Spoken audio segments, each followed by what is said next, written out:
Hello, everyone, and welcome to another episode of Sterling Live. My name is Caitlin Brower. I am Sterling's social media manager and your host for Sterling Live. I'm really looking forward to today's episode. We've got a really important topic to go over. And as you can see, I have two guests with me. So with me today, we have Ken Schnee, Head of Business Development here at Sterling, and Rich Lacey, Chief Product Officer at SambaSafety. And on the bottom of the screen, you can see what our topic is for this episode: keeping drivers on the road with continuous MVR and license monitoring. So, Ken and Rich, thank you both for joining me. Ken, I think it's been about a year since you've been on Sterling Live, so I'm so happy to have you back. But can you go ahead and introduce yourself to our audience? Yes, absolutely. And great to see everybody today. My name is Ken Schnee. I'm the head of business development here at Sterling for our regulated industries. I've been with Sterling and in the industry for over 15 years and really excited about the conversation with Rich today. I think we're going to dive really deep into the importance of how you can focus on keeping drivers on the road. So looking forward to the discussion, and I'll pass off to Rich for his intro. Thanks, Caitlin. Thanks, Ken. Rich Lacey. I'm the Chief Product Officer here at SambaSafety. I joined SambaSafety about 10 years ago, and previously I was in enterprise software, and I was delighted to find a really passionate team and a mission-oriented business that was focused on making sure we were putting safe and qualified drivers behind the wheel on the roads. I'm responsible for the roadmap and strategy here at Samba, working with customers and great partners like Sterling to be sure that we help customers achieve those goals. So excited to be here. Thanks for the invitation. Of course. Welcome to Sterling Live. And Ken, welcome back to Sterling Live. I have a long list of questions for the two of you, but I want to remind our audience, if you're watching live on Facebook, LinkedIn, or YouTube, you can ask questions to Ken and Rich. So go ahead and get them over to us throughout the episode. If you have any, you'll just go into the comment section across these three platforms and I'll be able to see them, and I'll get them over to these two as I see fit throughout the episode. I would like to start by getting an overview of the Sterling and SambaSafety partnership. So I'm going to get an overview from the both of you, but Ken, I'll kick it off to you to start with this overview. Yeah, appreciate that. And to give you a broad overview of the partnership, Sterling and Samba have been partnered now for over 20 years. And through that time, we've really collaborated closely on developing a solution that really helps businesses increase visibility, improve compliance, and seamlessly automate the majority of what is involved with driver monitoring, driver screening. If you look at our industry broadly, there is a screening process to bring new hires on board. Almost all organizations take part in some due diligence process to bring new candidates on board. And you can break this process into two sections. There's a pre-hire screening, and that's everything that happens up until the point you're hired, and then a post-hire screening process. And Sterling has historically taken a stronghold on the pre-hire process, but as the candidate workflow evolved over time, there is more and more involvement in not just what your candidate looked like before they joined the organization, but also a continuous view and what we now refer to as monitoring beyond. And that's where the post-hire screening process comes in. Samba actually helps us in both sides of these with helping with driver monitoring on the back end, as well as on the front end to fulfill DMV searches for us as well. And so, as you can see, over time together, we're trying to achieve a more seamless process so that as your candidate moves from pre-hire to post-hire, not only are they seamlessly moving through the process, we're also continuously keeping that due diligence moving forward to keep the organization protected along the way. Yeah, it was a great summary of the partnership, Ken. And yeah, for 20 years we've been working together to help customers in this area, which is pretty exciting. And in the last 5 years, we've really been focused on that post-hire monitoring aspect of the relationship. So when I get really excited about partnerships is when we get a partner with organizations like Sterling that want to innovate and create something new and unique using the capabilities that both organizations have. And that's clearly what we have with the partnership between Samba and Sterling today.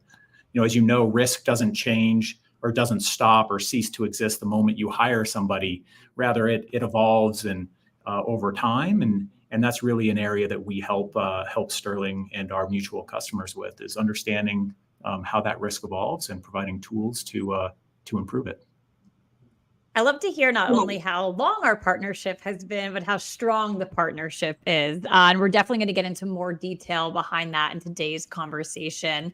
So moving off the overview of our partnership, I want to get into the challenges with monitoring driver behavior. So Rich, I'll start with you for this question and Ken chime in. Can you start us off by, talking about the challenges that industries, including transportation, healthcare, construction, and a couple others are having when it comes to navigating, manually tracking driver behavior? Yeah, absolutely. Well, I think the first thing that's really worth acknowledging is that when we think about drivers and driver management, most of us immediately go and start thinking about trucking. It's the most tangible example of drivers and probably the highest risk out there. We think of those semi-trucks going down the highway. But drivers take many shapes and forms. Not only are there the trucking industry, but there's the medium and light duty trucks. These are your service vehicles that are probably corporate owned, have a logo on the side, but they're driving through our neighborhoods: plumbers, electrical, cable, telco. There's people that drive their own cars for work. They're getting mileage reimbursements or car allowances. Think salespeople, home health care workers, things of that nature. There's the gray fleet, which are people that are driving their own cars for things that are related to work. Maybe it's the traveling salesperson. Maybe it's me when I go rent a car when I'm traveling out to see customers. And then there's the gig economy and the ride sharing economy, which is pervasive. So drivers come in all different shapes and forms, and their risk is subtly different. But the challenges exist are pretty similar across the board. Most of these organizations that I meet have a safety policy. It's a well thought out, published policy. Most people probably acknowledge it or sign it during the onboarding process. And it basically outlines what is a qualified driver in this environment. But enforcing that policy is largely a manual process in these companies that we engage with. So when it's a manual process, there's just overhead, there's opportunities for human error to be introduced or unconscious bias. So actually enforcing a driver safety policy uniformly across the board is really difficult without some form of automation. And that's really what we do post-hires. We take the guesswork out of that. We allow the system to monitor and enforce that policy. But most importantly, we provide tools to improve risk and improve performance. At the end of the day, when we survey our customer base, we find that it's 10% of drivers in an organization that are responsible for about 40% of the costs and the risks associated with driving. So in finding that 10% is absolutely critical, and that's not easy to do. And when you find that 10%, you can provide them with the support and the resources and the coaching to improve that driver performance, ultimately retaining that driver and reducing your risk. Those are really the challenges we run across almost universally across the install base. Ken, are you seeing any other types of challenges or any additions there? Yeah, I would just key in on really the broad scope that Rich pointed out of drivers. We generally do tend to think about even just maybe the regulated space, but Rich pointed out some deep stats there on the risks that aren't only apparent in the large CDL-based drivers. It's really about managing risk across the organization, outside of maybe policy that exists specifically to dictate what you need to do. These additional monitoring services are there to help you really draw a broader picture of safety for your organization. And so I think that's just key to focus in on. I'm glad Rich brought it up. So in my previous question, I did bring up the idea of manually tracking this behavior, but I want to dive into that a little bit more from a different scope. So Ken, I'll start with you here. We are seeing that driver shortages are top of mind for a lot of organizations. So can you share for this question, how manually tracking driver behavior can negatively impact this?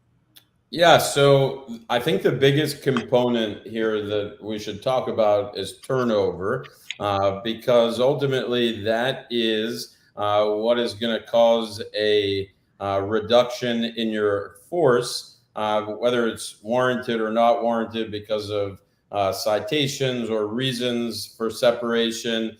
But the main focus point here is to really get a deep understanding of what actions you can take to mitigate the either voluntary or involuntary actions of your drivers. And what we found in partnering with Samba is that we were able to see a 27% reduction in citations across the average driver base in our client base. And so really what that means is, one, you're gonna see less citations, mainly because of the monitoring that you're doing across your driver base. But secondly, by having early visibility into citations or even speeding tickets, seatbelt citations, you now can take action on that and put forth things like training. I know Rich will likely talk a little bit about this later, but being able to action those things real time are really preventing you from hitting that turnover curve and keeping your organization in a place where really the limited resources aren't going to affect your organization. Yeah, and to add to that, it's, we oftentimes think a lot about the risk and safety implications. There's an important compliance piece here too. A lot of times, you'll find a driver who has an invalid license, and that invalid license may have nothing to do with how they drive.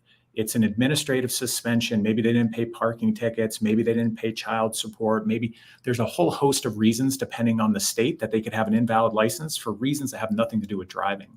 Mm-hmm. And certainly in a regulated environment, if you're going through a weigh-in check station or a roadside inspection, and you have an invalid license, that vehicle stops. There's an out-of-service order, and that has a very material cost to the business. We have some customers that put a price tag of around $14,000 to $15,000 when that happens. There's fees. That load is late. You got to get a new driver there. You got to get that driver home. You got to solve the problem. Those are easily preventable types of things. If you know ahead of time that your driver has an invalid license for one of those things, you can proactively reach out. You can have them rectify that. You can keep them on the road. And that's a key to retention too, right? Is that driver is productive, they're earning money for themselves, you can increase retention. And drivers want investment, right? They want to learn more. They want to work for companies that care about them, that are teaching them skills, coaching them, making them better. So there's a real opportunity here. If you train your drivers, you're going to find it easier to retain your drivers. So it's a powerful combination. So naturally, I think my next couple of questions are going to go into, the services and the products behind this, because we talked about manually tracking and how that is a challenge when it comes to, the monitoring aspect of driver behavior. So the next section is the need for continuous monitoring. So Rich, I'll stay with you here to start, and Ken, would love to hear your thoughts as well. But what is continuous MVR and license monitoring, and how can it help organizations, keep their drivers on the road? What our topic is today, keeping those drivers out there. Yeah. So at its core, continuous MVR monitoring or continuous license monitoring is looking at two key attributes. It's looking for the addition of new violations or citations that show up on a person's driving record, or actions like suspensions and revocations, and it's looking at the license status. Is the license valid or not? And what we do at Samba is we first start with identifying qualified drivers, and our partnership with Sterling is an example of that. We can take that pre-hire check that you run as part of on the Sterling platform, we can bring that into the monitoring platform, and that becomes the baseline for monitoring. It creates a risk profile and a jumping off point for monitoring. At that point, we're continuously looking for new violations, changes in license status, and alerting the customer when those changes happen with a very streamlined workflow. Giving them tools to manage those alerts. So this can be things like scoring drivers. So that's programmatically applying that driver policy we just talked about. Providing comprehensive reports. So not only do you just know who's risky, but you know where that risk sits in your organization. Is it geographical? Is it under a particular manager? Is it some other concentration in your environment, which helps you start to make decisions about, oh, maybe I need to work with this manager and increase their awareness around compliance and security. And then ultimately, the most powerful thing is when we have this information coming into the system, we can proactively apply or assign or recommend driver training classes, making sure that the right person gets the right class at the right time, because we know that timeliness of delivery of coaching and interventions maximizes the impact that they'll have. It's also important to note that it's not just looking at driver history or the MVR itself as it changes, which is really important and highly predictive of future behavior, but also bringing in additional data sources. So the CSA roadside inspection data from the Department of Transportation, or the FMCSA, bringing in telematics data. Most regulated customers have some form of telematics in the vehicle now to facilitate hours of service.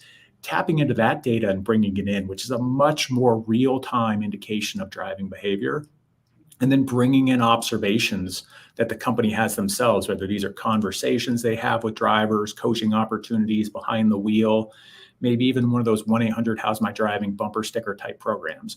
Bringing that all together into a single view of risk enables customers to make much smarter decisions about how they manage their fleet. Excellent overview and answer to that question. So thank you so much, Rich. Ken, you had mentioned risk earlier, and Rich, you actually just wrapped up your answer with the word risk. So I want to dive into that a little bit more. So Ken, starting with you, what benefits and impacts have organizations seen when implementing a comprehensive driver risk management program?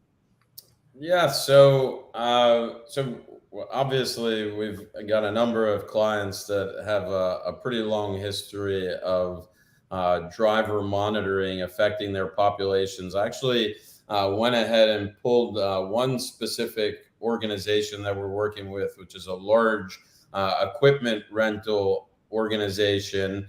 And across their business, from implementing a driver monitoring program, they were able to see specifically a 22% reduction in violations, a 14% reduction in crashes, 32% reduction in risk profile, which, just these three stats alone. And let's think about the gravity of some of the items I just brought up. A 14% reduction in crashes. So now not only are we talking about safety for your organization, but we're talking about safety for your employees, also safety across the organization. And with all of this, this was able to bring a 9% reduction in claims against the organization, and 50,000 annual savings in administrative costs. And so just looking at the flat costs without even trying to calculate the savings across what the reduction in violations saved the organization, the reduction in suits against crashes, just at the baseline, this pays for itself. And so when we, again, look at that pre-hire and post-hire model, it's important to consider that we may be able to build a great profile of somebody coming into the organization, but I think these stats alone prove the critical nature of continuing to monitor somebody's background across their entire life cycle of their employment. We love real-time examples on Sterling Live. So thank you, Ken, for bringing those data points. But I think, most importantly, bringing up savings is great, but you also bring up the aspect of safety. You're keeping people on the road safe. You're keeping your employees safe, people, within the organization who you're bringing on. So again, yes, we all like to see cost savings, but that safety factor is so important as well. So I'm really happy you raised that point. Rich, did you have anything to add here in the regards to, risk management? Yeah, those statistics are powerful, right? And it's that 14% reduction in crashes, where if I oversimplify and distill down what we do together between Samba and Sterling, it's preventing and reducing those crashes, because that's the thing that creates all the other bad stuff. It's the thing that creates the expense to repair the vehicle, that creates the lost time, the injury, the workers' comp, the brand damage. Ultimately, and in the worst scenarios, fatalities. If we can prevent those from happening, it has a profound impact on people's lives. So we take that very seriously. Absolutely. So we've definitely, have done a great deep dive into, the challenges, diving into, a service like this, what it actually does, what it entails. If someone is watching right now and kind of wants to know how Sterling and SambaSafety actually work together for this service, that's where my head is at now. So Ken, I'll start with you here. How does continuous MVR and license monitoring work with both of our organizations? So one of the greatest things about this solution is it is really seamless to the overall offering at Sterling. If you think about, and Rich mentioned this earlier, how you manage this population is through a roster. And we've developed a way for all of your post-hire screening, whether it is monitoring, criminal monitoring. We even integrate with DQF solutions for your driver population. All of this is able to occur through a single roster from the client. So meaning that the client's obligation is really just to tell us who's there, and the rest is taken care of by us. That comes down to all of the alerts, all of the notifications, as well as in integrating training, as we spoke about, to continue to reduce that risk as you go along the life cycle of a driver. If you come across a citation or a violation, there are now ways to engage with that driver rather than just accepting the violation for what it is. Yeah, that's right. Oftentimes we find the most challenging thing for customers is just assembling that list of drivers. And that's the great thing about the partnership we have here, is that already exists in the Sterling platform, right? That was put in there during the pre-hire check, and it's easy to then just move those drivers and enable the ones for continuous monitoring. The data that was acquired during the pre-hire check around the driver history and everything seamlessly moves over into the Samba platform and gives you that baseline jumping off point for monitoring. So it removes a lot of the friction and administrative overhead to getting started monitoring your drivers with this type of integration. So making it easy. Always love to hear that. I'm sure the audience loves to hear that as well. I want to point back to our audience real quick again, before I tap over to, Ken and Rich for some final thoughts on this topic and kind of maybe some futuristic thoughts as well. I want to remind you real quick, again, Facebook, LinkedIn, and YouTube viewers, if you are watching live, you can ask us any final questions in the coming minutes. So go ahead, pop them in the comment section. So Ken, Rich, I'm coming back to you for some final thoughts here on continuous MVR and license monitoring. Rich, I'll tap you first for your final thoughts.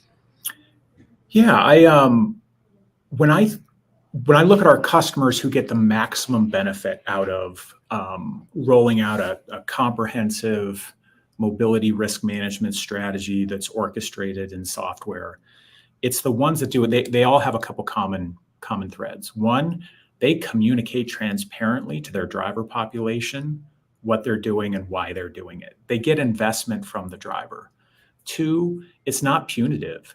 It's positioned as it should be, as a way to help create awareness, to coach and improve performance, which ultimately then reduce risk. And that's only possible when the customer has tools. And they have tools for evaluating that risk, measuring that risk, getting rid of the human error, being sure that everybody's evaluated on a fair and level playing field, and then having tools for engagement and improvement. I think everybody here that's probably attending this Sterling Live and everybody who comes to work thinking about safety and fleet, at the end of the day, they want safer roads. They want safer roads that they drive on with their families. They want safer roads for their employees to get home. So I think we share a common goal, and now we have tools and technology to help us do that. Thank you. Ken, final thoughts today. Yeah, we obviously covered quite a bit about the life cycle of a new hire, especially as it's related to regulated drivers. And I think one key component that we hit on was safety. But the other underlying message here was really around efficiency. And you heard us talk about the pre-hire and post-hire screening process. And one big thing to consider here is that as technology begins to play a larger role in organizations and the way that we onboard and manage and monitor employees, it's critical to ensure that you're able to streamline that technology from an end-to-end experience. You don't want your users going from one system to onboard and another system to monitor somebody and another system to check on those alerts. And so I think that what you'll see across the board is that this partnership not only brings you that safety, the compliance, but it's also driving efficiency across your organization to ensure that as you continue to bring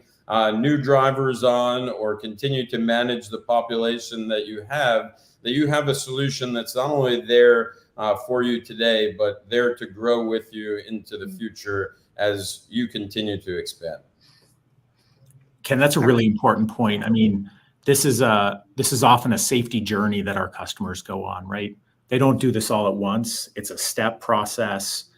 They add, more capabilities along the way in order to, it's not just a one and done type of thing. I appreciate both of your final insights there.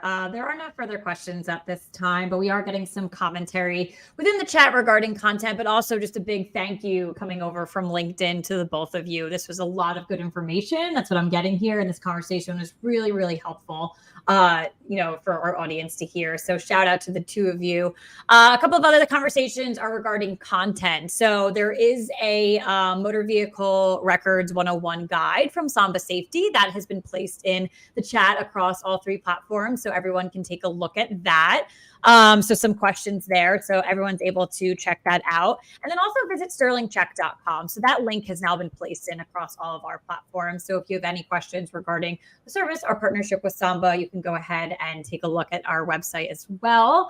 If you have any questions, clearly these two are the experts. If you want to reach out to them, please do. You can always reach out to Sterling on social media. You can visit our website. We are here to help you. Again, I think a lot of this conversation today did tie back to the idea of a safe workplace and keeping our employees safe within the organization. So we are here to help you from that aspect.